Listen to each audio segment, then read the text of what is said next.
U.S. National Security Advisor John Bolton has accused Iran of being almost certainly behind the UAE oil tanker attacks. 4 vessels, including 2 Saudi tankers, were sabotaged off the coast of the UAE's Fujairah port earlier this month. Tensions have risen between both Tehran and Washington after the U.S. imposed a fresh round of crippling sanctions. U.S. National Security Advisor Bolton is in the UAE for talks on what is being called timely regional security matters. Trump's National Security Advisor John Bolton has been pushing for an aggressive approach towards Iran. Bolton has cited deep and serious intelligence threats from the Gulf states without clarifying their nature. Meanwhile, Iran's elite Revolutionary Guards commander said Tehran's absolute regional power has sapped the capacity of the U.S. to wage a war. Riyadh has been reluctant to directly accuse Iran of attacking its oil vessels. Its ally, Washington, has repeatedly accused Iran of being behind the incident. Iran has denied the allegations. Meanwhile, Saudi Arabia is hosting an emergency Gulf Cooperation Council summit over Iran's alleged role in the attacks. Iran has said it is ready to engage in dialogue with Gulf Arab countries to address escalating Middle East tensions. But it is not yet clear if Tehran will attend the OIC summit on May 31st. Turkish security forces have killed 6 Kurdish fighters in northern Iraq. Ankara has launched a counter-terrorism operation against militants across its southern border. Turkish armed forces have killed at least 15 terrorists in North Iraq since the operation began. The military said forces are targeting weapon emplacements, shelters, and caves used by the militants. The Turkish offensive aims to eliminate terrorist organizations in the area. It began on Monday with artillery shelling, supported by airstrikes and commando operations. At least 13 more civilians have been killed in the latest government bombing in northwestern Syria. This comes a day after some 27 other civilians were killed in similar airstrikes in Idlib province. War Monitor said 9 children were among the victims of the attacks in Idlib province and neighboring Aleppo. The UN Humanitarian Office said a hospital in Idlib was also hit by artillery shells. The latest bombardment came as the UN denounced world powers for doing nothing to halt the bloodshed in the region. Syria's UN envoy Bashar al-Jafari defended Damascus, saying al-Nusra terrorists are using residents in Idlib as human shield. Medics say last month's intensified bombing has killed over 270 people, wounding over 700 others. The Arab coalition fighting in Yemen has opened an operation against Houthis in the province of Dalia and the capital Sana'a. The military coalition raided a Houthi air base near the airport in the capital Sana'a. The strikes targeted Houthi positions and their arms depots in the Al-Dulaimi air base north of the city.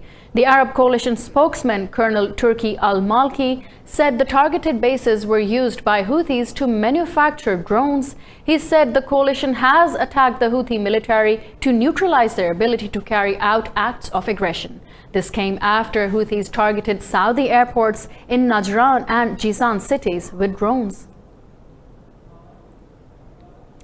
In New Zealand, more than 50,000 primary and secondary school teachers have walked off their jobs. The teachers are holding the country's largest education strike, demanding better pay and working conditions. The walkout is happening a day before the country releases its first well-being budget. This is the third strike by teachers since the Labour coalition government took power in the late 2017. The protesters demand at least a 15% raise or more to continue their work. They have turned down a 3% government offer. We just need time to teach. We need money to actually afford to live in Auckland. We need our kids to have the time they deserve. We need from so many people. We have to give so much to so many people, and we don't have the time to do it. And for me, the most important reason is to have helpers in the class. We have a lot of special needs children, and we don't have anyone to help, and it makes it really hard. China's telecom giant Huawei has asked a U.S. court to declare Washington's defense bill unconstitutional. President Donald Trump invoked an IT emergency using the bill to block all Huawei sales in the U.S. The National Defense Authorization Act limits Huawei from selling telecom equipment in the U.S. Passed into law by the U.S. Congress last summer, the bill also bans federal agencies from using Huawei gadgets.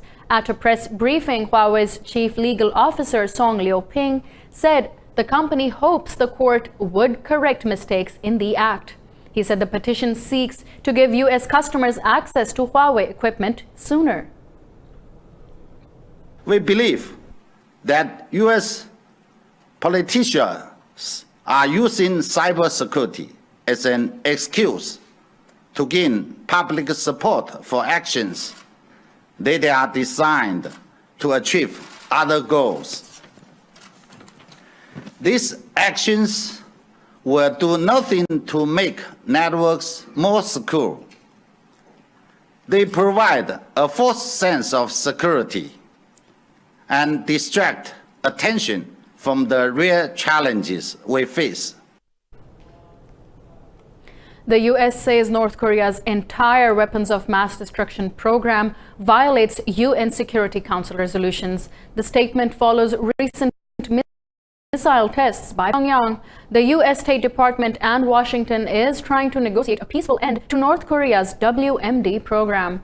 The State Department spokeswoman Morgan Ortagus told the reporters the U.S. wants to continue denuclearization talks with Pyongyang. Earlier, U.S. National Security Advisor John Bolton also called North Korea's missile tests a violation of UN resolutions.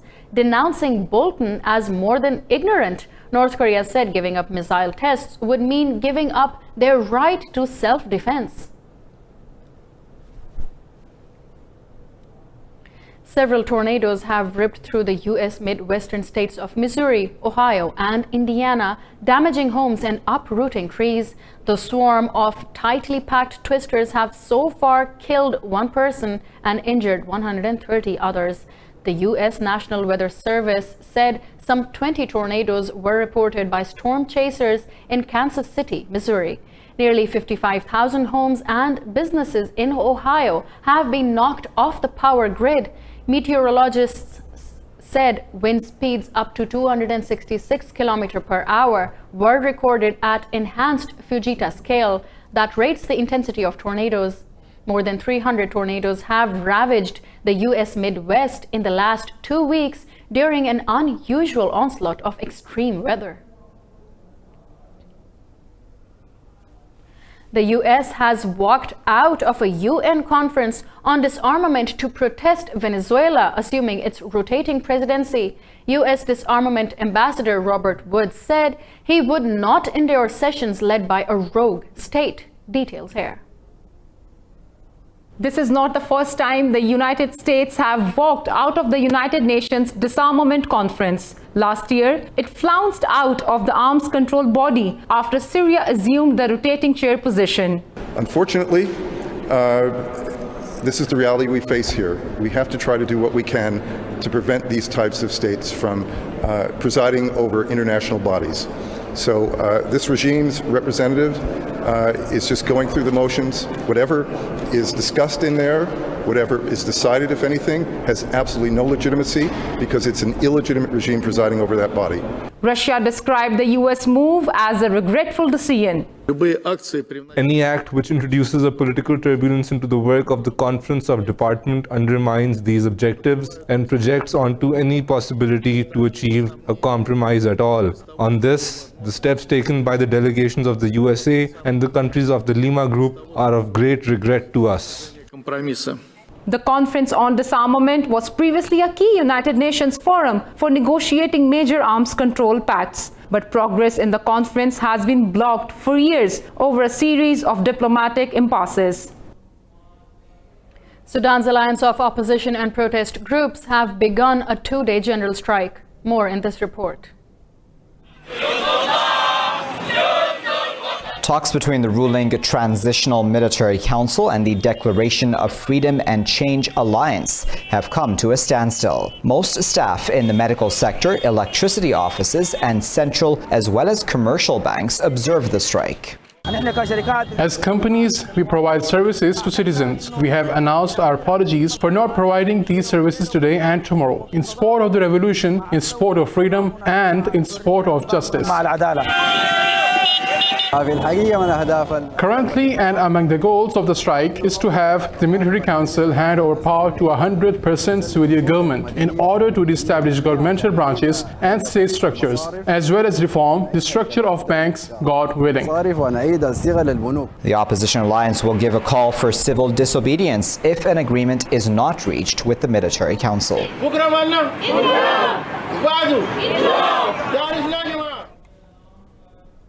Thousands of students and teachers have held demonstrations in Algeria to demand changes in the country's political leadership. In Algiers, protesters took a different route to reach Martyrs Square, only to find a cordon of police blocking their way. Security was beefed up in the capital as transport and the internet remained suspended. Demonstrators again rejected the presidential elections scheduled for the 4th of July. Former President Bouteflika resigned on April the 2nd following weeks of protests sparked by his decision to stand for a 5th term of office. Libyan government has transferred an Egyptian militant suspect, Hisham al-Ashmawi, to Egypt in a military aircraft. This came after US and Egypt called for calm in Libya, where the government is fending off an offensive launched by Eastern forces. Ashmawi, a former Egyptian Special Forces officer, was apprehended in the Libyan city of Derna late last year. Earlier, Secretary of State Mike Pompeo and Egypt's Foreign Minister Sameh Shoukry called for preventing further escalation. According to the State Department, the two leaders called for finding a political solution to the crisis in Libya. Last week, Eastern Forces commander Khalifa Haftar rejected a ceasefire urged by France's President Emmanuel Macron. More than 500 people have been killed and over 75,000 displaced by the battle since April the 4th. Teenage climate activist Greta Thunberg has called on people to drastically change their lifestyle to avert climate disaster. She was speaking at the Vienna Climate Summit organized by former California Governor Arnold Schwarzenegger. Details in this report.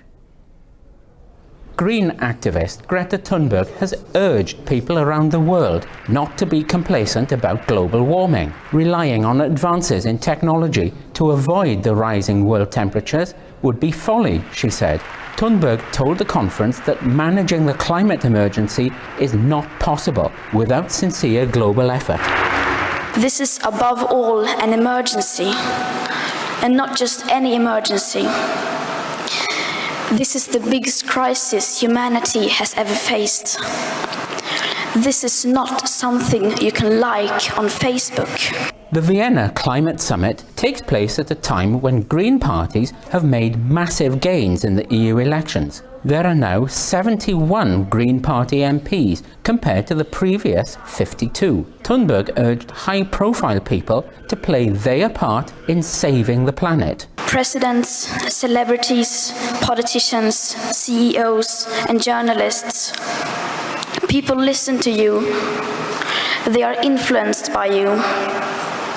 And therefore you have an enormous responsibility. And let's be honest, this is a responsibility that most of you have failed to take. Former California Governor Arnold Schwarzenegger urged all nations to prioritize preserving the planet's ecosystem. As we all know, that the Paris Agreement was signed in 2015. But how many countries have kept their promise? The majority of countries didn't.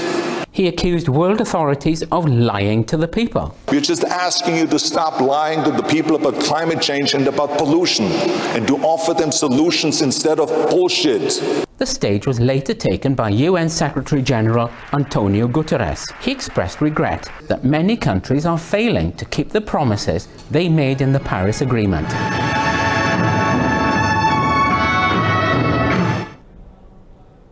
Kosovo police have arrested more than a dozen Serbian officers in the northern region of the country. The arrests are part of a crackdown on organized crime in the mainly Serb area. At least 19 police officers and 9 civilians have been arrested in connection with smuggling, bribery, and abuse of power. 7 other people were detained for preventing police from performing their duties. Serbia has placed its forces on combat alert after the arrests.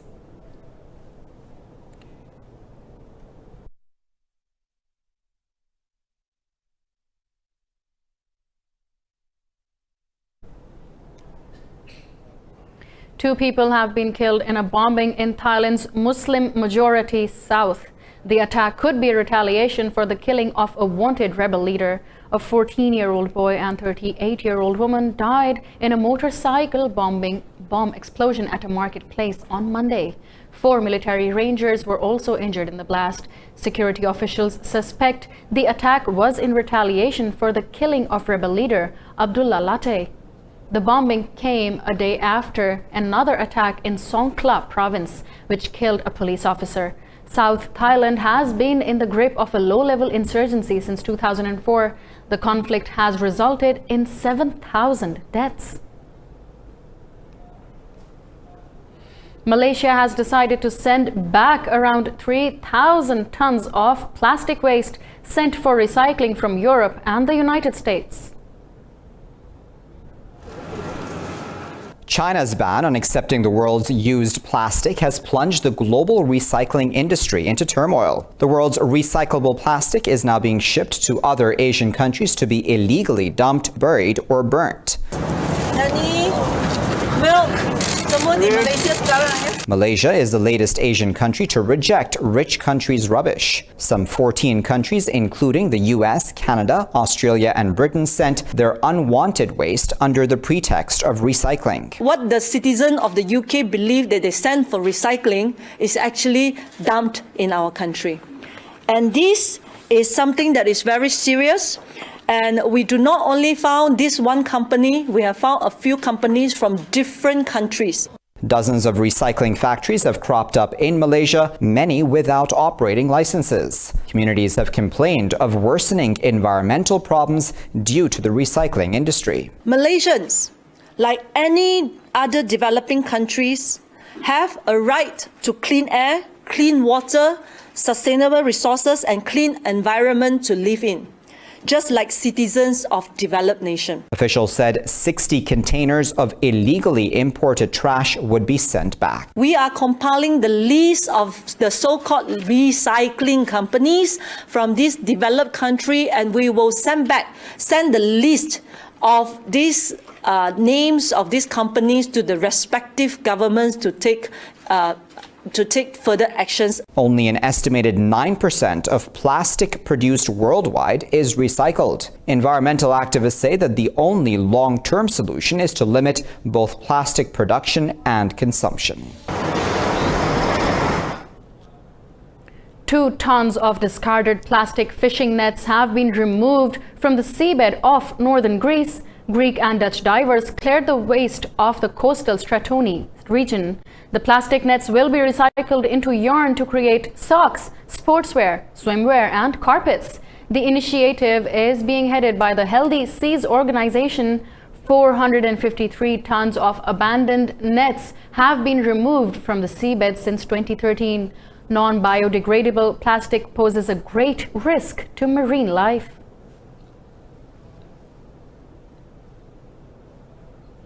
Traditional storytelling has returned to Iraq in Ramadan. The revival in Mosul of Hakawati storytellers from the pre-television days is now making headlines. Only till 2 generations ago, Ramadan nights were the preserve of the Hakawati or Arab storytellers. These Hakawati would regale audiences with fables and local as well as historical stories. Mosul city is reviving the tradition of folklore, keeping up its tradition of being an intellectual hub. There was a woman who used to tell us many nice and thrilling stories. Girls and boys used to sit in different circles, and the Hakawati used to tell us many fairy tales. The advent of television and radio by the 1960s diluted the attention given to the hakawati. The word hakawati stems from the Arabic verb haka, meaning to tell. They understood the impact the words and stories leave on us. This tradition is back today, targeting the youth and their families. The aim is to send pro-social messages about the current situation the people of Mazun are living, but also to discuss negative and positive phenomena in our society. Storytelling has been a primal source of survival, nourishing our souls, educating our minds, and adding spice to life. Vietnamese snowboarders face many challenges, including funding and a lack of snowy mountains. This hasn't stopped Nguyen Thai Bin, who practices his craft on sand dunes. Nguyen Thai Bin, Vietnam's first professional snowboarder, made his international debut in 2017. For him, competing in the Asian Winter Games in Japan was a dream come true, but he didn't take home any medals.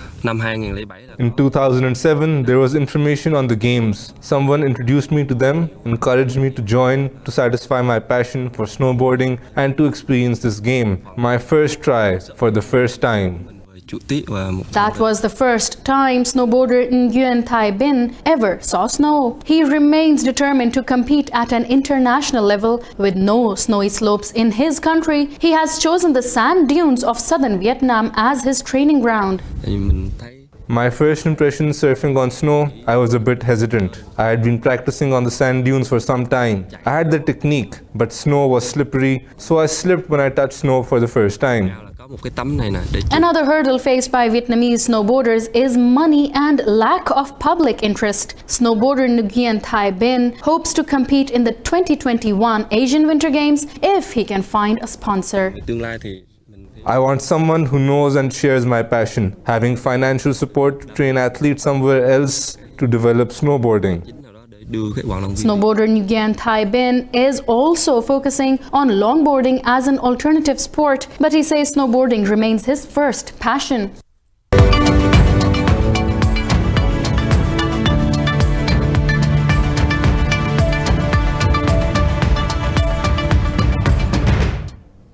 In the world of business, Asian shares have slipped on expectations that a trade dispute between China and the US would simmer and weigh on growth. Trade frictions between the world's two biggest economies are showing little signs of cooling off. In early trading, Japan's benchmark Nikkei gave up just over a percentage point. The Kospi in South Korea tumbled 1.3%, and Hong Kong's Hang Seng was 0.5% lower. The Shanghai Composite fell 0.3%, while Australian markets eased by 0.8%. Stocks fell in Taiwan and Singapore, but advanced in Indonesia.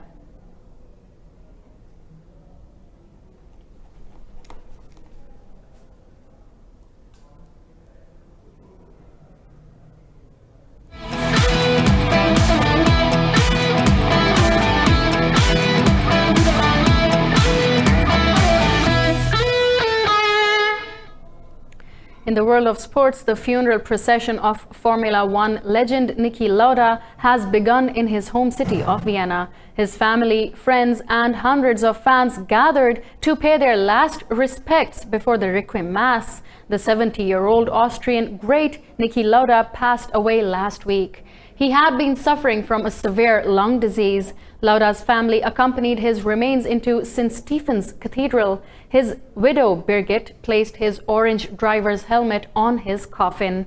Lauda was hospitalized in January for nearly 10 days with influenza. After retiring from Formula One, the Austrian became an airline entrepreneur and non-executive chairman of Mercedes' Formula One team. He won the championship with Ferrari in 1975 and 77, joining McLaren for his 1984 win.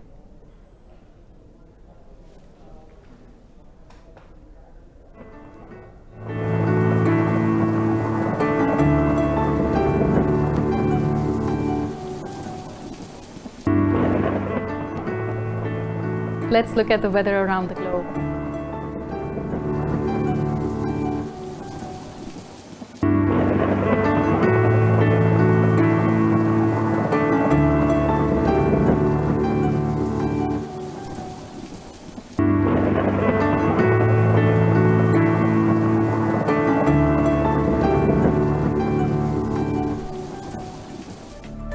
This is all we have for you now. Stay tuned for further updates on Indus News.